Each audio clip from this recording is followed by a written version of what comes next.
ನಮಸ್ಕಾರ ವೀಕ್ಷಕರೇ, ಶುಭೋದಯ. ಮುದ್ರಾ ಮೆಡಿಸಿನ್ ಕಾರ್ಯಕ್ರಮಕ್ಕೆ ನಿಮ್ಮೆಲ್ಲರಿಗೂ ಆತ್ಮೀಯ ಸ್ವಾಗತ. ನಾನು ಶ್ರುತಿ.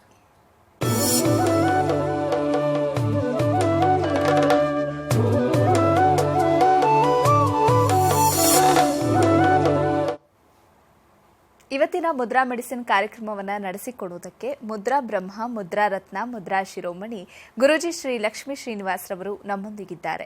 ಗುರೂಜಿಯವರು ಕಂಪ್ಯೂಟರ್ ಸೈನ್ಸ್ನಲ್ಲಿ ಎಂಜಿನಿಯರಿಂಗ್ ಪದವಿ ಪಡೆದು ಎಂಎಸ್ ಕಂಪ್ಯೂಟರ್ ಸಾಫ್ಟ್ವೇರ್ನಲ್ಲಿ ಸ್ನಾತಕೋತ್ತರ ಪದವಿ ಪಡೆದು ಹಲವಾರು ಮಲ್ಟಿನ್ಯಾಷನಲ್ ಸಾಫ್ಟ್ವೇರ್ ಕಂಪನಿಗಳಲ್ಲಿ 26 ವರ್ಷ ಸತತವಾಗಿ ಸೇವೆ ಸಲ್ಲಿಸಿದ್ದಾರೆ.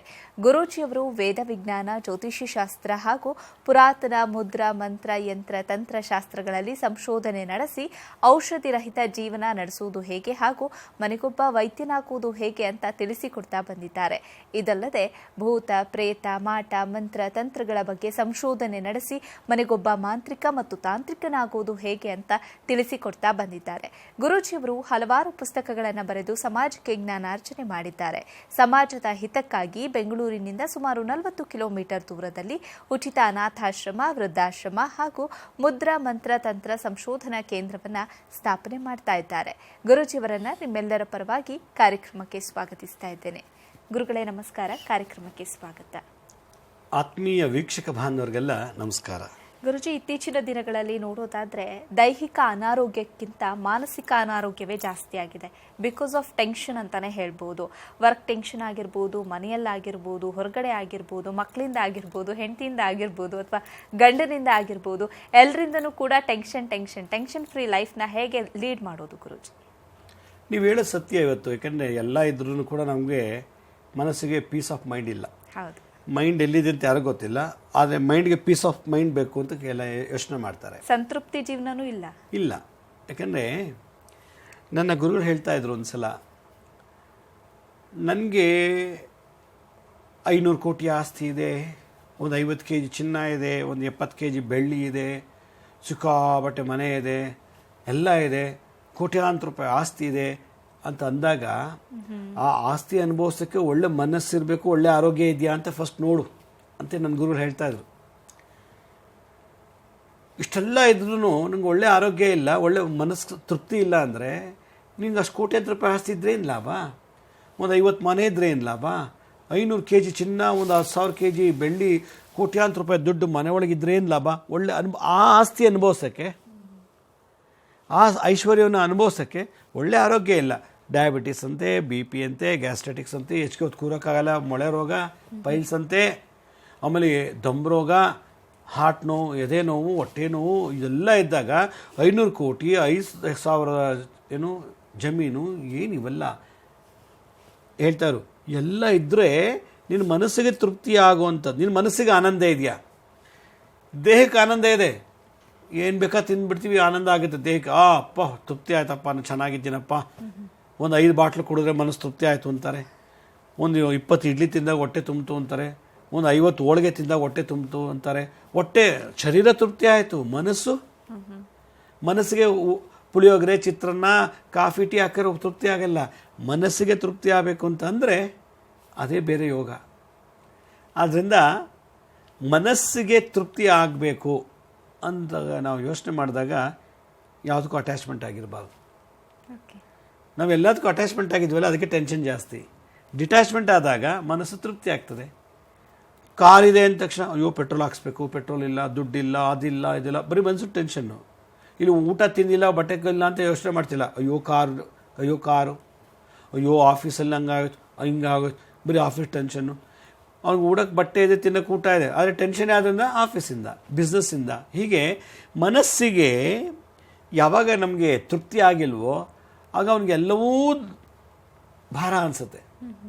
ಆದ್ದರಿಂದ ನೋಡಿ, ಕೋಟ್ಯಾಂತರ ರೂಪಾಯಿ ಆಸ್ತಿ ಇದೆ, ಮನಸ್ಸಲ್ಲಿ ತೃಪ್ತಿ ಇಲ್ಲ. ಆದರೆ ಶೆಡ್ಡಲ್ಲಿ ಮಲ್ಕೊಂಡಿರೋರಿಗೆ ಆನಂದವಾಗಿ ನಿಂತೆ ಬರ್ತಾರೆ. ಮಂಚ ಇಲ್ಲ, AC ಇಲ್ಲ, ಫ್ಯಾನ್ ಇಲ್ಲ, ಒಳ್ಳೆ ಹಾಸಿಗೆ ಇಲ್ಲ, ಅಲ್ಲಿ ಪಕ್ಕದಲ್ಲೇ ಗಲೀಜು ನೀರಂತೆ, ಆ ಪಕ್ಕದಲ್ಲೇ ರಸ್ತೆಯಲ್ಲಿ ಏನೋ ಓಡಾಡುತ್ತೆ, ಅಲ್ಲಿ ಹಾವು, ಚೇಳಂತೆ, ಸೊಳ್ಳೆಗಳ ಕಾಟ, ಇಲಿಗಳ ಕಾಟ, ಜಿರ್ಲೆ ಕಾಟ, ಎಲ್ಲ ಕಾಟ ಇದೆ.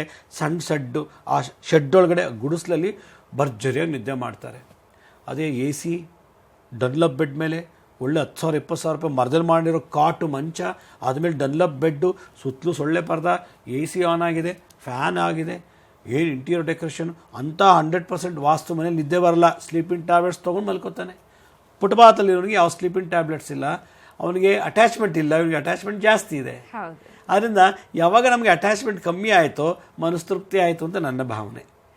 ಹಾಗಂತ ಎಲ್ಲ ಬಿಟ್ಬಿಟ್ಟು ಸನ್ಯಾಸಿಯಾಗಿ ಅಂತ ಹೇಳ್ತಿಲ್ಲ, ಎಲ್ಲ ಬಿಟ್ಬಿಟ್ಟು ಕಾಡ್ಗೋಗಿ ತಪಸ್ಸು ಮಾಡಿ ಅಂತ ಹೇಳ್ತಿಲ್ಲ. ವ್ಯಾಮೋಹ ಕಮ್ಮಿ ಆಗಬೇಕು, ವೈರಾಗ್ಯ ಜಾಸ್ತಿ ಆಗಬೇಕು. ವ್ಯಾಮೋಹ ಯಾವಾಗ ಕಮ್ಮಿ ಆಯಿತು ಮನಸ್ಸಿಗೆ ಮಾತ್ರ ತೃಪ್ತಿ ಕೊಡುತ್ತೆ. ಮನಸ್ಸು ತೃಪ್ತಿ ಯಾವಾಗ ಸಿಗುತ್ತೆ, ಎಲ್ಲವನ್ನೂ ದೂರ ಇಟ್ಟಾಗ. ನನಗೆ ಅದು ಬೇಕು ಇದು ಬೇಕು ಅದು ಬೇಕು ಅಂತ ಯಾವ್ದು ಮಾಡೋದು, ಎಲ್ಲಿ ಹೋಗೋದು, ಯಾವ್ದು ತೊಗೊಳ್ಳೋದು ಅಂತ ಕೂತ್ಕೊಂಡಾಗ ಮನಸ್ಸು ಟೆನ್ಷನ್ ಆದಾಗ ತುಂಬ ಅಕಸ್ಮಾತ್ ಅದು ಸಕ್ಸಸ್ ಆಗಲಿಲ್ಲ ಅಂದರೆ ಡಿಪ್ರೆಷನ್ಗೆ ಹೋಗ್ಬಿಡ್ತೀವಿ. ಮನಸ್ಸು ತಡ್ಕೊಳ್ಳೋ ದೇಹಕ್ಕೆ 2 kg ಅನ್ನ ತಿಂದರೆ ತೃಪ್ತಿ ಆಯಿತು, ತಡ್ಕೊಂಡ್ಬಿಡುತ್ತೆ. ಆದರೆ ಮನಸ್ಸಿಗೆ ನಾವು ಅಂದ್ಕೊಂಡಂಗೆ ಆಗಲಿಲ್ಲ ಅಂದಾಗ ಡಿಪ್ರೆಷನ್ಗೆ ಹೋಗ್ಬಿಡ್ತೀವಿ. ಆ ಡಿಪ್ರೆಷನಿಂದ ಹೊರಗೆ ಬರೋದು ಭಾಳ ಕಷ್ಟ. ಎಕ್ಸಸ್ ತಿಂದುಬಿಟ್ರೆ ಬೆರಳಾಕಿ ವಾಂತಿ ಮಾಡಿಬಿಡ್ಬೋದು, ಚೆನ್ನಾಗಿ ತಿಂದುಬಿಟ್ಟು ಜೀರ್ಣ ಆಗಲಿಲ್ಲ ವಾಂತಿ ಮಾಡ್ಬೋದು, ಇಲ್ಲ ಬೇದಿ ತೊಗೊಂಡ್ಬಿಡ್ಬೋದು. ಆದರೆ ಮನಸ್ಸಿಗೆ ಹೋಗಿರೋ ಚಿಂತೆ ಇದೆಲ್ಲ ಅದು ವಾಂತಿ ಮಾಡೋಕ್ಕಾಗಲ್ಲ, ಬೇದಿ ಮಾಡಿಸಿ ತೆಗ್ಸೋಕ್ಕಾಗಲ್ಲ. ಆದ್ದರಿಂದ ಮನಸ್ಸಿಗೆ ಆಘಾತ ಆದಾಗ, ಮನಸ್ಸಿನಲ್ಲಿರತಕ್ಕಂಥ ಆಸೆಗಳು ನೆರವೇರದೇ ಇದ್ದಂಥ ಸಂದರ್ಭದಲ್ಲಿ ತುಂಬ ದುಃಖನಾಗ್ತೀವಿ ನಾವು. ಅಯ್ಯೋ ಒಂದು ಒಳ್ಳೆ ಫಿಲಮ್ಗೆ ಹೋಗ್ಬೇಕು ಅಂತಿದ್ದೆ, ಹೋಗೋಕ್ಕಾಗಲಿಲ್ಲ ಅಂದ್ಬಿಟ್ಟು ಆ ಫಿಲಮ್ದೇ ಚಿಂತೆ. ಅನ್ನ ಇದೆ ಮುಟ್ಟಲ್ಲ, ಕಾಫಿ ಇದೆ ಕುಡಿಯಲ್ಲ, ಒಳ್ಳೆ ಬಟ್ಟೆ ಇದೆ ಹಾಕಲ್ಲ. ಅಯ್ಯೋ ಯಾಕೆ ಇವತ್ತು ಮೂಡ್ ಸರಿ ಇಲ್ಲ, ನನಗಿಲ್ಲ, ಒಳ್ಳೆ ಫಿಲಮ್ಗೆ ಹೋಗಲಿಲ್ಲ, ಅವ್ನು ಲವ್ ಮಾಡಲಿಲ್ಲ, ಅವ್ನು ಮಾತಾಡಲಿಲ್ಲ, ಅವ್ನು SMS ಮಾಡಲಿಲ್ಲ, ಅವಳನ್ನಂತ ಹಾಯ್ ಹೇಳಲಿಲ್ಲ, ಅವಳು ಅವಾರಿ ಅನ್ನಲಿಲ್ಲ, ಅವಳ ಬಗ್ಗೆ ಯೋಚನೆ ಮಾಡಿ, ಅವನಿಗೆ ಕಾರು ಊಟ ಬಟ್ಟೆ ಎಲ್ಲ ಇದೆ, ಅವಳು ಅನ್ನಲಿಲ್ವಲ್ಲ, ಅವಳು ಹಾಯ್ ಅನ್ನಲಿಲ್ವಲ್ಲ, ಐ ಲವ್ ಯು ಅನ್ನಲಿಲ್ವಲ್ಲ ಅವಳು. ಈ ಥರದಲ್ಲಿ ಏನಾಗುತ್ತೆ, ಮನಸ್ಸಿಗೆ ಘಾತ ಘಾತ ಘಾತ. ಈ ಘಾತ ಅಘಾತಕ್ಕೆ ಹೋದಾಗ ಡಿಪ್ರೆಷನ್ಗೆ ಹೋಗ್ಬಿಡ್ತಾರೆ. ಹಾಗಾದರೆ ಮನಸ್ಸಿಗೆ ಯಾವುದಕ್ಕೂ ಅಟ್ಯಾಚ್ಮೆಂಟ್ ಇರಬಾರ್ದು. ಹಾಗಾದರೆ ಮನಸ್ಸನ್ನು ಖಾಲಿಯಾಗಿ ಇಟ್ಕೋಬೇಕಂದ್ರೆ ಹೆಂಗೆ? ಮನಸ್ಸು ಯಾವಾಗ ಖಾಲಿ ಇರುತ್ತೋ ಆಯುಷ್ ಜಾಸ್ತಿ ಆಗುತ್ತೆ, ಅವನಿಗೆ ಒಂದು ತನ್ನ ತಿಂದು ತೃಪ್ತಿ ಆಗುತ್ತೆ. ಒಂದು ಲೋಟ ನೀರು ಕುಡಿದು ಸಾಕು ತೃಪ್ತಿ ಆಗಿಬಿಡುತ್ತೆ. ಇಷ್ಟೆಲ್ಲ ಅನ್ನ ತಿಂದು ಹಣ್ಣುಗಟ್ಟಲೆ ಕಾಫಿ ಟೀ ಜ್ಯೂಸು ಎಂಡ ಸರಾಯಿ ಕುಡಿದು ಕೂಡ ಅವ್ನು ತೃಪ್ತಿ ಇಲ್ಲ ಅಂದರೆ ಏನೋ ಒಂದು ತೊಂದರೆ ಇದೆ ಅಂತ ಅರ್ಥ. ಆದ್ದರಿಂದ ಮನಸ್ಸಿಗೆ ಚಿಂತೆಗಳು ಒಳಗೆ ಬರಬಾರ್ದು ಅಂದರೆ, ಮನಸ್ಸಿನ ಒಳಗಡೆ ಚಿಂತೆಗಳು ಸೇರಬಾರ್ದು ಅಂದರೆ, ಅದು ಭೂಕಂಪ ಆಗಲಿ ಸುನಾಮಿ ಆಗಲಿ ಏನೇ ಆದ್ರೂ ಕೂಡ ಆ ಮನಸ್ಸಿನ ಒಳಗಡೆ ಚಿಂತೆಗಳು ಬರಬಾರ್ದು. ಬಂದರೆ ಅದನ್ನು ಹಂಗೆ ವಾಪಸ್ ಕಳಿಸ್ಬೇಕು ಅಂದರೆ ಆ ಮನಸ್ಸನ್ನು ನಿಗ್ರಹಿಸೋದು ಹೇಗೆ ಅನ್ನೋದನ್ನು ನಾನು ಇವತ್ತು ತಿಳಿಸೋಕ್ಕೆ ಇಷ್ಟಪಡ್ತೀನಿ. ಸರಿ ಗುರೂಜಿ, ಈ ಬಗ್ಗೆ ಮಾತಾಡೋಣ. ವೀಕ್ಷಕರೇ, ಮುದ್ರಾ ಮೆಡಿಸಿನ್ ಕಾರ್ಯಕ್ರಮ ಮುಂದುವರಿಯುತ್ತೆ ಪುಟ್ಟ ವಿರಾಮದ ನಂತರ ಮುದ್ರಾ ಮೆಡಿಸಿನ್ ಕಾರ್ಯಕ್ರಮಕ್ಕೆ ಮತ್ತೊಮ್ಮೆ ಸ್ವಾಗತ. ಗುರೂಜಿ, ನೀವು ಹೇಳ್ತಾ ಇದ್ರಿ ಟೆನ್ಷನ್ ಯಾವುದರಿಂದ ಎಲ್ಲ ಆಗತ್ತೆ ಅಂತ. ಟೆನ್ಷನ್ ಬಿಟ್ಟು ಮನುಷ್ಯ ಬದುಕೋದಕ್ಕೆ ಸಾಧ್ಯನಾ? ಯಾವುದನ್ನು ಹಚ್ಕೊಳ್ದಲೇ ಹಾಗೆ ಇರೋದಕ್ಕೆ ಸಾಧ್ಯನಾ ಗುರೂಜಿ, ಹೇಗೆ ಅಂತ? ನನ್ನ ಪ್ರಕಾರ ಭಗವಂತ ಒಳ್ಳೆಯ ಐಶ್ವರ್ಯ ಕೊಡೋದ್ರೂ ಒಳ್ಳೆ ಮನಸ್ಸಿಗೆ ತೃಪ್ತಿ ಕೊಡುವಂಥ ಒಂದು ಸಾಧನೆ ನಾವು ಮಾಡಬೇಕು. ಕೋಟ್ಯಾಂತರ ರೂಪಾಯಿ ಆಸ್ತಿ ಇದ್ದವ್ರು ಇವತ್ತು ನೆಮ್ಮದಿಯಾಗಿಲ್ಲ. ನನ್ನ ಹತ್ರ ಎಷ್ಟೊಂದು ಜನ ಬರ್ತಾರೆ, ಕೋಟಿಗಟ್ಟಲೆ ಆಸ್ತಿ ಇರೋರು ಬರ್ತಾರೆ ಇವತ್ತು. ಮಗನ ಬಗ್ಗೆ, ಮಗಳ ಬಗ್ಗೆ, ಹೆಂಡತಿ ಬಗ್ಗೆ, ಗಂಡನ ಬಗ್ಗೆ, ಆ ಕೆಲಸ, ಅದು ಬಿಸ್ನೆಸ್ ಬಗ್ಗೆ. ಕೊನೆಗೆಲ್ಲ ನೋಡಿದಾಗ ಇವ್ರು ಸತ್ತಾಗೇನು ಹೊತ್ಕೊಂಡು ಹೋಗಲ್ಲ ಅನ್ಸುತ್ತೆ. ನನ್ನ ಪ್ರಕಾರ ಹೆಂಗಿರ್ಬೇಕು ಅಂದರೆ ಯೂಸ್ ಆ್ಯಂಡ್ ಥ್ರೋ ಥರ ಇರಬೇಕು. ಯೂಸ್ ಮಾಡೋದು ಬಿಸಾಕೋದು, ಯೂಸ್ ಮಾಡಿ ಬಿಸಾಕಿದ್ರೆ ಅದು ಅದೇ ಬೇಕು ಅಂದಾಗ ಅಟ್ಯಾಚ್ಮೆಂಟ್ ಜಾಸ್ತಿ ಆದಾಗ ದುಃಖ ಜಾಸ್ತಿ ಆಗುತ್ತೆ. ಬುದ್ಧ ಒಂದು ಕಡೆ ಹೇಳ್ತಾರೆ, ತುಂಬ ಅಟ್ಯಾಚ್ಮೆಂಟ್ ಇದ್ದಾಗ ನಾವು ಸಾಧನೆ ಮಾಡೋಕ್ಕಾಗಲ್ಲ ಅಂತ. ಒಂದು ಹುಡುಗಿ ಲವ್ ಮಾಡಿಬಿಟ್ಟು ಅವನಿಗೆ ಅವಳೇ ಎಲ್ಲ ಸರ್ವಸ್ವ. ಅವಳು ಬಿಟ್ಟರೆ ಅಮ್ಮನೂ ಸರಿ ಇಲ್ಲ, ಅಪ್ಪನೂ ಸರಿ ಇಲ್ಲ, ಅಣ್ಣ ತಂಗಿ ಅಪ್ಪ ಯಾರು ಸರಿ ಇಲ್ಲ, ಅವಳೇ ಜಗತ್ತಲ್ಲಿ ಅವಳೇ ಮುಖ್ಯ. ಅವಳು ಏನಾದ್ರು ಒಂದು ಗಳಿಗೆ ಇಲ್ಲ ಅಂದರೆ ಅಥವಾ ಅವಳೇನೋ ಸತ್ತೋದ್ರೆ ಅವನಿಗೆ ಮೇಲೆ ಬರೋದು ಭಾಳ ಕಷ್ಟ ಆಗುತ್ತೆ. ಆ ಥರ ಅಟ್ಯಾಚ್ಮೆಂಟ್ ಅಡಿಕ್ಷನ್ ಅಂತಾರೆ. ಎಷ್ಟೋ ಜನ ಇದೇ ಥರದಲ್ಲಿ ನಡೆದೋಗಿದ್ದಾರೆ.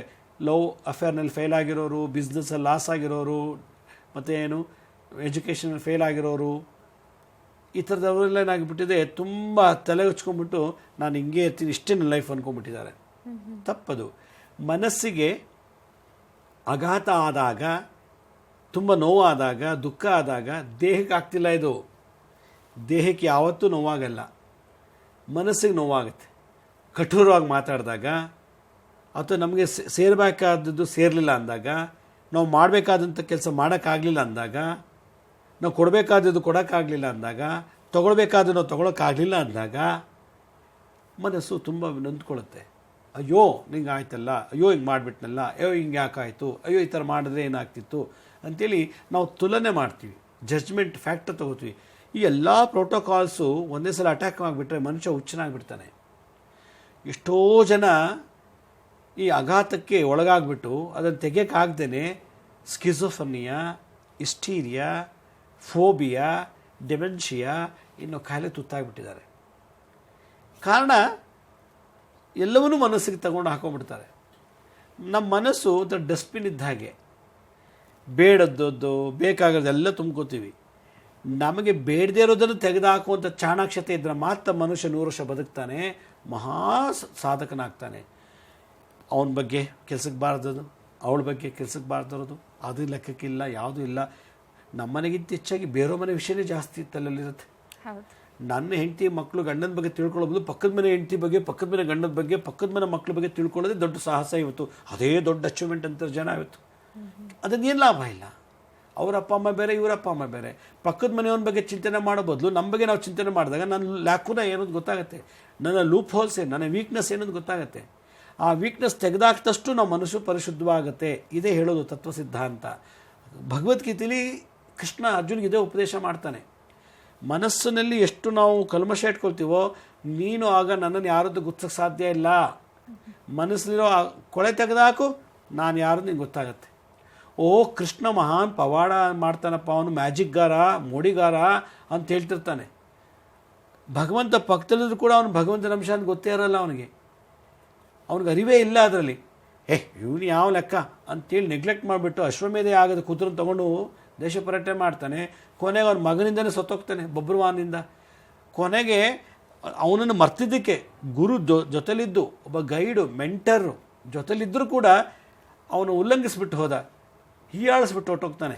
ಅವನೇನು ಕೃಷ್ಣನ್ ಕೇಳೋದು ಅಂತ ಉಲೂಚಿ, ಚಿತ್ರಾಂಗದ, ಸುಭದ್ರೆ ಎಲ್ಲರನ್ನೂ ಅವನು ಮರ್ತು ಬಿಡ್ತಾನೆ. ಕೊನೆ ತನ್ನ ಮಗನಿಂದಲೇ ಕತ್ತು ತೆಗಿಯೋಕ್ಕಾಗೋಗುತ್ತೆ. ಇಲ್ಲಿ ಏನಕ್ಕೆ ಹೇಳ್ತಾ ಇದ್ದೀನಿ ಅಂತಂದರೆ, ಒಬ್ಬ ಮನುಷ್ಯನಿಗೆ ಗರ್ವ, ಅಹಂಕಾರ, ಮದ, ಕಿಚ್ಚು, ಹೊಟ್ಟೆ ಕಿಚ್ಚು, ದ್ವೇಷ ಎಲ್ಲ ಸೇರಿದಾಗ ಇವೆಲ್ಲ ಶರೀರದಲ್ಲಿ ಇರಲ್ಲ, ಮನಸ್ಸಲ್ಲಿರುತ್ತೆ. ಈ ಮನಸ್ಸಲ್ಲಿ ಯಾವಾಗ ಸೇರ್ಕೊಂಡ್ಬಿಡ್ತು, ಅವ್ನು ಕಾರ್ ತೊಗೊಂಡಲ್ಲ, ನನ್ನ ಹತ್ರ ಇಲ್ವಲ್ಲ ಅನ್ನೋ ದ್ವೇಷ ಅವನ ಮೇಲೆ ಬರುತ್ತೆ. ಅಯ್ಯೋ ನೀವು ಒಂದು ಒಳ್ಳೆ ರೇಷ್ಮೆ ಸೀರೆ ತೊಗೊಂಡ್ಬಿಟ್ರಲ್ಲ, ನನ್ನ ಹತ್ರ ರೇಷ್ಮೆ ಸೀರೆ ಅಂದರೆ ನಿಮ್ಮ ರೇಷ್ಮೆ ಸೀರೆ ತೆಗೆದು ಒಣಗಾಕೋರ್ಗೂ ಕಾಯ್ತಾ ಇರ್ತೀನಿ, ಹಾಕಿದ್ಮೇಲೆ ಹೋಗೋದು ಬೆಂಕಿ ಹಚ್ಬಿಡೋದು, ಇಲ್ಲ ಗೀಚ್ ಹಾಕ್ಬಿಡೋದು. ಅವ್ನು ಕಾರ್ ತೊಗೊಂಡಿದ್ದಾನೆ ಅಂತ ಹೊಟ್ಟೆ ಕಿಚ್ಚು ಬಂದುಬಿಡ್ತಾ, ಅವ್ನು ಕಾರ್ ಪಾರ್ಕ್ ಮಾಡೋದೇ ನೋಡ್ತಿರ್ತೀನಿ, ಅವ್ನು ಕಾರ್ಗೋಗಿ ಏನೋ ಒಂದು ಗೆರೆಯಲ್ಲಿ ಎಳೆದು ಬಿಡೋದು, ಕಲ್ಲು ಗೀಚ್ಬಿಡೋದು. ಯಾಕೆ ನಂಗೆ ಸಂಕಟ. ಆಗ ನಾನು 50 ಇಡ್ಲಿ ತಿಂದರೆ ಹೊಟ್ಟೆ ತುಂಬುತ್ತಾ? ಒಂದು 50 ಕಾಫಿ ಕುಡಿದ್ರೆ ತೃಪ್ತಿ ಆಗುತ್ತೆ? ಇಲ್ಲ. ಮನಸ್ಸಲ್ಲಿ ಸಂಕಟ ಖಾಲಿ ಆದಾಗ ಮಾತ್ರ ತೃಪ್ತಿ. ಮನಸ್ಸಲ್ಲಿ ಎಲ್ಲ ಖಾಲಿ ಆಗಬೇಕು. ಕಾಮ, ಕ್ರೋಧ, ಲೋಭ, ಮೋಹ, ಮದವತ್ಸರ ಖಾಲಿ ಆದಾಗ ಅವನು ಶೆಡ್ಡಲ್ಲಿದ್ದರೂ ಕೂಡ ತೃಪ್ತಿ ಇರ್ತಾನೆ, ನೀರಲ್ಲಿ ಬಿದ್ದರೂ ತೃಪ್ತಿ ಇರ್ತಾನೆ, ಸಮುದ್ರದಲ್ಲಿದ್ದರೂ ತೃಪ್ತಿ ಇರ್ತಾನೆ, ಬೆಂಕಿಲಿದ್ದರೂ ತೃಪ್ತಿ ಇರ್ತಾನೆ ಅಂತ ಶಾಸ್ತ್ರ ಹೇಳ್ತದೆ.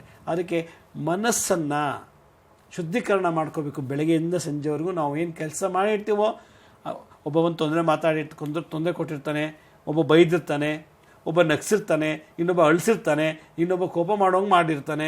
ಇದೆಲ್ಲ ಬೆಳಗ್ಗೆಯಿಂದ ಸಂಜೆವರೆಗೂ ನಾವು ಹಾಸಿಗೆ ಮೇಲೆ ಮಲಗೋಕ್ಕೆ ಮುಂಚೆ ಆ ಮನಸ್ಸಲ್ಲಿ ಡಸ್ಟೆಲ್ಲ ತೆಗಿಬೇಕು. ಆ ಡಸ್ಟ್ಬಿನ್ನಿಂದೆಲ್ಲ ಒಂದೊಂದಾಗಿ ತೆಗೆದಾಕ್ಬಿಟ್ಟ ಅಂದರೆ ನೆಕ್ಸ್ಟ್ ಡೇ ಬೆಳಗ್ಗೆಗೆ ದೊಡ್ಡ ಸಾಹಸ ಮಾಡೋಂಥ ಮನಸ್ಸಿರ್ತದೆ. ಅಯ್ಯೋ ಅಂದ್ಬಿಟ್ರಲ್ಲಪ್ಪ, ಬೈದ್ಬಿಟ್ರಲ್ಲಪ್ಪ, ಅಯ್ಯೋ ನನಗೆ ಅಳಿಸ್ಬಿಟ್ರಲ್ಲಪ್ಪ, ನನಗೆ ಕೋಪ ಬರೋಂಗೆ ಮಾಡಿಬಿಟ್ರಲ್ಲಪ್ಪ ಅಂತ ಅಪ್ಪ ಅದನ್ನೇ ಚಿಂತನೆ ಮಾಡಿದ್ರೆ ಡಸ್ಟ್ಬಿನ್ ಒಳಗೆ ಇನ್ನೂ ಡಬಲ್ ಆಗ್ತಿರ್ತದೆ. ಒಂದೇ ಮಾತು 10 ಸಲ ಹೇಳಿದ್ರೆ ಡಬಲ್ ಆಯಿತು ಅಂತ ಅರ್ಥ. ಒಂದೇ ವಿಷಯನ 10 ಸಲ ಚಿಂತನೆ ಮಾಡಿದ್ರೆ ಡಬಲ್ ಆಯಿತು ಅಂತ ಅರ್ಥ. ಅಯ್ಯೋ ಅವ್ನು ಬೈದ, ಇವನು ಬೈದ, ಅವ್ನು ಬೈದ, ಅವಳು ಹಂಗೆ ಅಂದ್ಬಿಟ್ಟು, ಅವಳು ಕಾರ್ ತೊಗೊಂಡ್ರು, ಸೀರೆ ತೊಗೊಂಡ್ರು, ಅವ್ರು ಬಗಲೆ ಕಟ್ಬಿಟ್ರು, ಸೈಡ್ ತೊಗೊಂಡ್ಬಿಟ್ರು. ಈ ಕಿಚ್ಚು, ಈ ಅಸೂಯೆ ಡಬಲ್ ಆಗ್ತಾ ಆರೋಗ್ಯನೂ ಕ್ಷೀಣುತ್ತೆ, ಮನಸ್ಸಲ್ಲೂ. ಹಾಗಾದರೆ ಮನಸ್ಸಲ್ಲೂ ಕಸನ ಕ್ಲೀನ್ ಮಾಡೋದು ಹೆಂಗೆ ಅನ್ನೋದನ್ನು ಇಂದಿನ ವೇದ ವಿಜ್ಞಾನ ಕಾಲದ ಋಷಿಮುನಿಗಳು ಏನೇನೆಲ್ಲ ಯೂಸ್ ಮಾಡ್ತಾಯಿದ್ರು, ತಂತ್ರಗಳೇನು, ಮುದ್ರೆಗಳೇನು ಅನ್ನೋದನ್ನು ನಾನು ನಮ್ಮ ವೀಕ್ಷಕರಿಗೆ ತಿಳಿಸೋಕ್ಕೆ ಪ್ರಯತ್ನ ಪಡ್ತೀನಿ. ಸರಿ ಗುರುಜಿ, ಈ ಬಗ್ಗೆ ಮಾತಾಡೋಣ. ವೀಕ್ಷಕರೇ, ಮುದ್ರಾ ಮೆಡಿಸಿನ್ ಕಾರ್ಯಕ್ರಮ ಮುಂದುವರಿಯುತ್ತೆ ಪುಟ್ಟ ವಿರಾಮದ ನಂತರ ಮುದ್ರಾ ಮೆಡಿಸಿನ್ ಕಾರ್ಯಕ್ರಮಕ್ಕೆ ಮತ್ತೊಮ್ಮೆ ಸ್ವಾಗತ. ಗುರುಜಿ, ನೀವು ಹೇಳ್ತಾ ಇದ್ರಿ ಮನಸ್ಸನ್ನ ಡಸ್ಟ್ಬಿನ್ ಆಗಿ ಇಟ್ಕೊಳ್ಬಾರ್ದು, ಯಾವಾಗಲೂ ಕ್ಲೀನ್ ಮಾಡ್ಕೊಳ್ತಾ ಇರಬೇಕು, ಮಲ್ಗೋಕ್ಕೂ ಮುನ್ನ, ಮಾರ್ನಿಂಗ್ ಎದ್ದ ತಕ್ಷಣ ಫ್ರೆಶ್ ಅಪ್ ಆಗಿರಬೇಕು ಅನ್ನೋದನ್ನ ಹೇಳ್ತಾ ಇದ್ರಿ. ಹೀಗೆ ಎಲ್ರಿಗೂ ಮಾಡೋದಕ್ಕೆ ಸಾಧ್ಯನಾ? ಎಲ್ಲರೂ ಮನಸ್ಸು ಡಸ್ಟ್ಬಿನ್ ಆಗಿರೋದನ್ನ ಕ್ಲೀನ್ ಮಾಡ್ಕೊಳ್ಳೋದು ಹೇಗೆ ಗುರುಜಿ? ಈಗ ನಿಮ್ಮನೇಲಿ ಅಡುಗೆ ಮಾಡ್ತೀರಾ, ತರಕಾರಿ ಹಚ್ತೀರಾ, ಅದು ತರಕಾರಿ ಹಚ್ಚಿದ ವೇಸ್ಟು, ಅಡುಗೆ ಮಾಡಿದ್ದು ವೇಸ್ಟು, ಅದು ಎಲ್ಲಿಗೆ ಹಾಕ್ತೀರಿ ನೀವು? ಹೊಟ್ಟೆಗೆ ಹಾಕೋತೀವ? ಇಲ್ಲ. ಒಂದು ಡಸ್ಟ್ಬಿನ್ ರೆಡಿ ಮಾಡಿಬಿಟ್ಟು ಅದಕ್ಕೆಲ್ಲ ಹಾಕ್ತೀವಿ. ಸಂಜೆ ಆದಮೇಲೆ ಅಥವಾ ಬೆಳಗ್ಗೆ ಆದಮೇಲೆ ಅದೆಲ್ಲ ಒಂದು ಪೊಟ್ಟಣ ಕಟ್ಬಿಟ್ಟು ತೊಗೊಂಡೋಗಿ ಕಾರ್ಪೊರೇಷನ್ ತೊಟ್ಟಿಗೆ ಹಾಕ್ತೀವಿ. ಹೌದು. ಇದು ಪ್ರೋಸೆಸ್ಸು. ಅಲ್ಲಿಗೆ ನಿಮ್ಮ ಮನೆ ಡಸ್ಟ್ಬಿನ್ ಕ್ಲೀನ್ ಆಯ್ತಲ್ವಾ? ಆ ಕ್ಲೀನ್ ನಾವು ಮಾಡಲಿಲ್ಲ ಅಂದರೆ ಆ ತರಕಾರಿ ಹಚ್ಚಿದ್ದು, ಅನ್ನದ ಹಳಸಿದ್ದು ಎಲ್ಲ ಅದರಲ್ಲಿ ಇರ್ತದೆ, ಕಸ ಕಡ್ಡಿ ಮಣ್ಣೆಲ್ಲ ಅದೇನೈತೆ. ಒಂದಿನ ಸುಮ್ಮನೆ ಇರುತ್ತೆ, 2ನೇ ದಿನಕ್ಕೆ ನಿಧಾನಕ್ಕೆ ಕೊಳ್ತೋಗುತ್ತೆ, 3 ದಿನಕ್ಕೆ ಇನ್ನೂ ಕೊಳೆಯುತ್ತೆ, 4 ದಿನ ಇನ್ನೂ ಕೊಳೆಯುತ್ತೆ, ಕೊಳ್ತು ಕೆಟ್ಟ ಸ್ಮೆಲ್ ಬರುತ್ತೆ. ಆ ಸ್ಮೆಲ್ ಮೇಲೆಲ್ಲ ಸಣ್ಣ ಸಣ್ಣ ಹುಳುಗಳು ಕೂತ್ಕೊಳ್ಳುತ್ತೆ. ಹಾಗೆ ಹಳೇದು ಇಲ್ಲದು ಮುಂದೆಲ್ಲ ಯೋಚನೆ ಮಾಡಿ ತುಂಬಿ ಒಂದಿನ ಸರಿ 2 ದಿನ ಆ ಮನಸ್ಸು ಹೇಳುತ್ತೆ ಇವತ್ತು ಕ್ಲೀನ್ ಮಾಡ್ತಾನ, ನಾಳೆ ಕ್ಲೀನ್ ಮಾಡ್ತಾನ ಅಂತ ಯೋಚನೆ ಮಾಡ್ತಾನೆ ಇರುತ್ತೆ. ಪಾಪ ಮನಸ್ಸು ಕೂಡ ಯೋಚನೆ ಮಾಡುತ್ತೆ.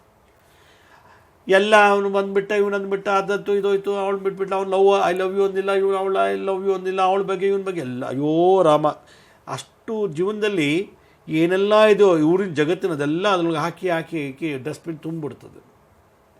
ತುಂಬಿದ ಮೇಲೆ ಅಂತೂ ಕೊಳಿತಕ್ಕೆ ಶುರು ಆಗುತ್ತೆ. ಕೊಳಿತ ವಾಸನೆ ಬರುತ್ತೆ. ಆ ವಾಸನೆ ಆರೋಗ್ಯ ಕೆಟ್ಟಿಸೋದು. ಡಸ್ಟ್ಬಿನ್ನಲ್ಲಿ ಮೈಂಡಲ್ಲಿ ಯಾವಾಗ ಮೈಂಡಲ್ಲಿ ವಾಸನೆ ಶುರುವಾಯಿತು, ಪ್ಯಾರಾಲಿಸಿಸ್ ಬರ್ಬೋದು, ಥೈರಾಯ್ಡ್ ಬರ್ಬೋದು, BP ಬರ್ಬೋದು, ಡಯಾಬಿಟಿಕ್ ಬರ್ಬೋದು, ಏನು ಬೇಕಾದ್ರೂ ಬರ್ಬೋದು. ಆ ವಾಸನೆಯ ಸೈಡ್ ಎಫೆಕ್ಟ್ ಹೋಗುತ್ತೆ ಕಾಯಿಲೆಗಳು. ಆ ಕಾಯಿಲೆ ಬರೋಕ್ಕೆ ಮುಂಚೆನೇ ಆ ವಾಸನೆ ಕ್ಲೀನ್ ಮಾಡಬೇಕು ಅಂತಂದರೆ ಏನು ಮಾಡಬೇಕು? ಈಗ ನಿಮ್ಮ ಮನೆ ಡಸ್ಟ್ಬಿನ್ನ ಚೆನ್ನಾಗಿ ಕ್ಲೀನ್ ಮಾಡಿಬಿಟ್ಟು ಸೋಪಲ್ಲೋ ಕೆಮಿಕಲ್ ಹಾಕಿ ಚೆನ್ನಾಗಿ ತೊಳೆದ್ಬಿಟ್ಟು ಇಡ್ತೀರಿ, ಮತ್ತೆ ಡಸ್ಟ್ ಹೋಗ್ತಾ ಇರ್ತದೆ. ಹಾಗೆ ಆ ಡಸ್ಟ್ಬಿನ್ನ ಕ್ಲೀನ್ ಮಾಡಬೇಕಾದ್ರೆ ಸೋಪು ಅಥವಾ ನೀರು ಏನೂ ಯೂಸ್ ಮಾಡ್ತಿರಲ್ಲ. ಹಾಗೆ ಬೆಳಗ್ಗೆ ಎದ್ದ ತಕ್ಷಣ ರಾತ್ರಿ ಮಲಗಿದ ಮೇಲೆ ಎಲ್ಲ ಕಚಡ ತುಂಬಿರ್ತಾರೆ, ಎಲ್ಲ ಗಲೀಜು. ಆ ಮನಸ್ಸನ್ನು ಯಾವ ಸೋಪಲ್ಲಿ ತೊಳಿಬೇಕು ಅಂದರೆ ಮಂತ್ರದಿಂದ ತೊಳೀರಿ ಅಂತ ಹೇಳ್ತಾರೆ ಶಾಸ್ತ್ರ. ಅದಕ್ಕೆ ಮಾನಸ ದೇವಿ ಅಂತ ಒಂದು ದೇವಿ ಇದ್ದಾಳೆ. ಅವಳು ಕಶ್ಯಪ ಋಷಿಗಳ ಮಾನಸ ಪುತ್ರಿ, 3 ಮುಖಗಳುಳ್ಳವಂಥವಳು. ಈ ದೇವಸ್ಥಾನ ಇಡೀ ಜಗತ್ತಿನಲ್ಲಿ ಎಲ್ಲಿದೆ ಅಂದರೆ ಋಷಿಕೇಶದಲ್ಲಿದೆ. ಆ ಋಷಿಕೇಶದ ಬೆಟ್ಟದ ಮೇಲೆ ಈ ದೇವಿ ವಾಸಸ್ಥಳ. ಇದು ಕಶ್ಯಪ ಋಷಿಗಳ ಮಾನಸ ಪುತ್ರಿ ಆದ್ದರಿಂದ ಮನಸ್ಸಿಗೆ ಒಂದು ದೇವತೆ ಇದ್ದಾಳೆ ಅಂತ ಜಗತ್ತಿನಲ್ಲಿ ಒಂದು ಪ್ರಚಾರ ಆಯಿತು. ಇಚ್ಛಾಶಕ್ತಿ, ಕ್ರಿಯಾಶಕ್ತಿ, ಜ್ಞಾನಶಕ್ತಿಯಿಂದ ನಮ್ಮ ಮನಸ್ಸು ವರ್ಕ್ ಆಗುತ್ತೆ. ಇಚ್ಛೆ ಇದ್ದಾಗ ನಂಗೆ ಅದು ಬೇಕು, ಅದು ತಿನ್ನಬೇಕು ಅಂತ ಇಚ್ಛೆ ಆಯಿತು. ಅದ್ರಲ್ಲಿ ತಿನ್ನಬೇಕು ಅನ್ಬೇಕಾದ್ರೆ ಜ್ಞಾನ ಗೊತ್ತಿರಬೇಕು. ಅದು ತಿನ್ನೋದ್ರಿಂದ ಸ್ವೀಟ್ ಇದೆ, ಇದು ತಿಂದರೆ ಹುಳಿ ಇದೆ, ಇದು ತಿಂದರೆ ಕಹಿ ಇದೆ ಅಂತ ಜ್ಞಾನ ಬಂತು. ಜ್ಞಾನದಿಂದ ಇಚ್ಛೆ ಶುರುವಾಯಿತು. ಇಚ್ಛೆಯಿಂದ ತೊಗೊಂಡೋಗಿ ತಂದು ತಿಂದುಬಿಟ್ಟೆ, ಕ್ರಿಯೆ ನಡೆದೋಯ್ತು. ಇಚ್ಛಾಶಕ್ತಿ, ಕ್ರಿಯಾಶಕ್ತಿ, ಜ್ಞಾನಶಕ್ತಿ 3ಕ್ಕೂ ಒಂದೊಂದು ಮುಖ ಇದೆ ಈ ದೇವಿಗೆ ಅಂತ. ಅದರಿಂದ ಮಾನಸ ದೇವಿ ಕಶ್ಯಪ ಋಷಿಗಳ ಮಾನಸ ಪುತ್ರಿ, ತ್ರಿಮುಖ, 3 ಮುಖವುಳ್ಳವಳು. ಇವಳನ್ನು ನೀವು ಧ್ಯಾನ ಮಾಡಿದ್ರೆ ಹಳೆದೆಲ್ಲ ಕ್ಲೀನ್ ಅವಳೇ ಮಾಡ್ತಾಳಂತೆ. ಹೊಸದನ್ನು ನೋಡಿಬಿಟ್ಟು ಒಳ್ಳೇದು ಇಡ್ತಾಳೆ, ಕೆಟ್ಟದ್ದು ತಾನೇ ತೆಗೆದು ಬಿಸಾಕ್ತಾಳಂತೆ. ನೀವು ಕ್ಲೀನ್ ಮಾಡೋ ಅವಶ್ಯಕತೆನೇ ಇಲ್ಲ. ಯಾವ ಸೋಪು ಬೇಡ, ಯಾವ ಬಟ್ಟೆನೂ ಬೇಡ, ಏನೂ ಬೇಡ, ತನಗೆ ತಾನೇ ಕ್ಲೀನ್ ಮಾಡ್ತಾಳೆ. ಆದರೆ ಅವಳಿಗೆ ಶರಣ ಆಗಬೇಕಂತೆ ಮಾನಸ ದೇವಿಗೆ, ಆಕೆಗೆ ಗುಲಾಮರಾಗಬೇಕಂತೆ. ಆದ್ದರಿಂದ ಮನಸ್ಸಲ್ಲಿರತಕ್ಕಂಥ ಎಲ್ಲ ಕಲ್ಮಶಗಳನ್ನು ನಾವು ತೆಗೆದುಹಾಕಬೇಕು ಅಂತಂದರೆ ಮಾನಸ ದೇವಿನ ಆರಾಧನೆ ಮಾಡು ಅಂತೇಳಿ ಇದೊಂದು ರುದ್ರಯಾಮಳ ತಂತ್ರಸಾರದಲ್ಲಿ ಇದೊಂದು ಉಲ್ಲೇಖನ ಬರ್ತದೆ. ಅದಕ್ಕೇನು ಮಾಡಬೇಕು? ನಾವು ಒಂದು ಚಿನ್ಮುದ್ರ ಮಾಡಬೇಕು. ಮನಸ್ಸಿಗೆ ಶಾಂತಿ ಕೊಡೋದೊಂದು ಚಿನ್ಮುದ್ರ. ನೋಡಿ, ಈ ಹೆಬ್ಬೆಟ್ಟಿದೆಯಲ್ಲ, ಈ ಹೆಬ್ಬೆಟ್ಟು ಮೇಲೆ ತೋರ್ಬೆರಳಿಗೆ ಇಡಬೇಕು. 2 ಹಸ್ತದಲ್ಲೂ ಹೆಬ್ಬೆಟ್ಟು ಮೇಲೆ ತೋರ್ಬೆರಳು ಇಟ್ಟು 3 ಬೆರಳು ಸ್ಟ್ರೈಟಲ್ಲಿ ನಿಲ್ಲಿಸಬೇಕು. ಇದಕ್ಕೆ ಜ್ಞಾನ ಸರಸ್ವತಿ ಮುದ್ರಾ ಅಥವಾ ಚಿನ್ಮುದ್ರಾ ಅಂತ ಕರೀತಾರೆ, ಅಥವಾ ವೈರಾಗ್ಯ ಮುದ್ರಾ ಅಂತಲೂ ಕರೀತಾರೆ. ಇದನ್ನು ನಾವೇನು ಮಾಡಬೇಕು? ಹಿಂಗೆ ತೊಡೆ ಮೇಲೆ ಇಟ್ಕೋಬೇಕು. ತೊಡೆ ಮೇಲೆ ಇಟ್ಕೊಂಡು ಓಂ ಹ್ರೀಂ ಶ್ರೀಂ ಕ್ಲೀಂ ಐಂ ಮಾನಸಾ ದೇವಿಯೇ ಸ್ವಾಹ. ಓಂ ಹ್ರೀಂ ಶ್ರೀಂ ಕ್ಲೀಂ ಐಂ ಮಾನಸಾ ದೇವಿಯೇ ಸ್ವಾಹ. ಓಂ ಹ್ರೀಂ ಶ್ರೀಂ ಕ್ಲೀಂ ಐಂ ಮಾನಸಾ ದೇವಿಯೇ ಸ್ವಾಹ. ಓಂ ಹ್ರೀಂ ಶ್ರೀಂ ಕ್ಲೀಂ ಐಂ ಮಾನಸಾ ದೇವಿಯೈ ಸ್ವಾಹ ಅನ್ನೋ ಮಂತ್ರನ ಉತ್ತರಕ್ಕೆ ಮುಖ ಮಾಡಿಕೊಂಡು ಜಪ ಮಾಡಬೇಕು. ದಿನನಿತ್ಯ ಮಾಡಬೇಕು. ಯಾವಾಗ? ಹಾಸಿಗೆ ಮೇಲೆ ನೀನು ಅರ್ಧ ಗಂಟೆ ಮಲಗೋಕೆ ಮುಂಚೆ. ಆಗ ಬೆಳಗ್ಗೆಯಿಂದ ಸಂಜೆ ಇದ್ದಂಥ ಆಫೀಸ್ ಟೆನ್ಷನ್ನು, ಬಿಸ್ನೆಸ್ ಟೆನ್ಷನ್ನು, ಏನೇ ಚಿಂತನೆಗಳ ಮನಸ್ಸಲ್ಲಿದೆಯೋ ಅದನ್ನೆಲ್ಲ ರಿಫ್ರೆಶ್ ಮಾಡಿಬಿಟ್ಟು ನೆಕ್ಸ್ಟ್ ಡೇ ಬೆಳಗ್ಗೆ ನಗನಗತೆ ಎದ್ದೊಳಗೆ ಮಾಡ್ತಾಳಂತೆ ಈ ಮಾನಸ ದೇವಿ. ಅದನ್ನ ಯಾವಾಗಲೂ ಕ್ಯಾಶುಯಲಾಗಿ ತೊಗೋಬೇಕು. ಯೂಸ್ ಆ್ಯಂಡ್ ಥ್ರೋ, ಅಟ್ಯಾಚ್ಮೆಂಟ್ ಇರಬಾರ್ದು. ಅದರಿಂದ ಇದನ್ನು ಯಾರು ಮಾಡ್ತಾರೋ ಅವ್ರಿಗೆ ಮಾನಸ ದೇವಿ ಆಶೀರ್ವಾದ ಆಗುತ್ತಂತೆ. ಕಶ್ಯಪ ಋಷಿಗಳ ಮಾನಸ ಪುತ್ರಿ. ಓಂ ಹ್ರೀಂ ಶ್ರೀಂ ಕ್ಲೀಂ ಐಂ ಮಾನಸಾ ದೇವಿಯೈ ಸ್ವಾಹ ಅನ್ನೋದನ್ನು ಕೂತಾಗ, ನಿಂತಾಗ, ಬಿಸ್ನೆಸ್ ಮಾಡುವಾಗ, ಓದುವಾಗ, ಪ್ರಯಾಣ ಮಾಡುವಾಗ ಮಾಡ್ತಿದ್ರೆ ಪ್ರಯಾಣದ ಟೆನ್ಷನ್ ಇರಲ್ಲ, ಓದುವಾಗ ಟೆನ್ಷನ್ ಇರಲ್ಲ, ಬಿಸ್ನೆಸ್ ಮಾಡೋ ಟೆನ್ಷನ್ ಇರಲ್ಲ. ಟೆನ್ಷನ್ ಅನ್ನೋದು ನಿಮ್ಮ ತಲೆಯೊಳಗೆ ಬರೋದೇ ಇಲ್ಲ, ಬಂಧನ ಮಾಡ್ತಾಳೆ, ದಿಗ್ಬಂಧನ ಮಾಡ್ತಾಳೆ. ಅಷ್ಟು ವಿಶೇಷವಾದದ್ದು ಈ ಮಾನಸ ದೇವಿ, ವಿಶೇಷವಾದಂಥ ಮಂತ್ರ. ಅದಕ್ಕೆ ಇವತ್ತಿನ ಸಮಾಜ ಫುಲ್ ಟೆನ್ಷನಲ್ಲೇ ಇದ್ದಾರೆ ಎಲ್ಲರೂ, ಯಾರೂ ಪೀಸ್ಫುಲ್ ಆಗಿಲ್ಲ. ಎಲ್ಲ ಇದ್ರೂ ಕೂಡ ಪೀಸ್ಫುಲ್ ಇಲ್ಲ. ಕೋಟಿಗಟ್ಟಲೆ ಆಸ್ತಿ ಇದೆ, ಮನಸ್ಸು ನೆಮ್ಮದಿ ಇಲ್ಲ. ಮನಸ್ಸು ನೆಮ್ಮದಿ ಬೇಕು ಅಂದರೆ ಹಳದನ್ನು ಕ್ಲೀನ್ ಮಾಡಬೇಕು. ಕ್ಲೀನ್ ಮಾಡೋಕ್ಕೆ ಇದೇ ಒಂದು ಮಂತ್ರ. ಈ ಮಂತ್ರ ಒಂಥರ ಟಾನಿಕ್ ಥರ, ಒಂಥರ ಕ್ಯಾಪ್ಸೂಲ್ ಥರ ವರ್ಕ್ ಆಗುತ್ತೆ. ಮನುಷ್ಯನ ಮೈಂಡನ್ನು ಶುದ್ಧೀಕರಣ ಮಾಡುವಂಥ ಮಾನಸ ದೇವಿ. ಇದನ್ನು ಮಾಡಿದಷ್ಟು ನಗನಗುತ್ತಾ ಎಷ್ಟೇ ಮಾತಾಡಲಿ, ಎಷ್ಟೇ ಕೆಲಸ ಮಾಡಲು ಟೆನ್ಷನ್ ಇರಲ್ಲ, ಅಟ್ಯಾಚ್ಮೆಂಟ್ ಇರೋದಿಲ್ಲ. ಆ ಲೆವೆಲಿಗೆ ಈ ದೇವಿ ಆಶೀರ್ವಾದ ಮಾಡ್ತಾಳೆ. ಓಕೆ ಗುರುಜಿ, ಕಾರ್ಯಕ್ರಮದಲ್ಲಿದ್ದು ಕಸದ ತೊಟ್ಟಿಯಾಗಿರುವಂತಹ ಮನಸ್ಸನ್ನು ಹೇಗೆ ಕ್ಲೀನ್ ಮಾಡ್ಕೊಳ್ಳೋದು, ಶುಚಿಗೊಳಿಸೋದಕ್ಕೆ ಯಾವ ರೀತಿಯಾದಂತಹ ಮಂತ್ರ ಇದೆ, ಮುದ್ರೆ ಇದೆ ಅನ್ನೋದನ್ನು ಇವತ್ತಿನ ಕಾರ್ಯಕ್ರಮದಲ್ಲಿ ನಮ್ಮ ವೀಕ್ಷಕರಿಗೆ ತಿಳಿಸ್ಕೊಟ್ರಿ. ಧನ್ಯವಾದ. ಸಾಯಿರಾಮ್. ವೀಕ್ಷಕರೇ, ನೀವು ಕೂಡ ಗುರೂಜಿಯವರನ್ನ ನೇರವಾಗಿ ಭೇಟಿಯಾಗಬಹುದು. ಕಾರ್ಯಕ್ರಮದ ಕೊನೆಯಲ್ಲಿ ಗುರೂಜಿಯವರ ಕಚೇರಿಯ ವಿಳಾಸ ಹಾಗೆ ದೂರವಾಣಿ ಸಂಖ್ಯೆಗಳು ಬರುತ್ತೆ, ನೋಟ್ ಮಾಡ್ಕೊಳ್ಳಿ ಅಂತ ಹೇಳ್ತಾ ಇವತ್ತಿನ ಕಾರ್ಯಕ್ರಮವನ್ನು ಮುಗಿಸ್ತಾ ಇದ್ದೀನಿ. ನೋಡ್ತಾ ಇರಿ ಸರಳ ಜೀವನ, ಇದು ಮನುಕುಲದ ಒಳಿತಿಗಾಗಿ.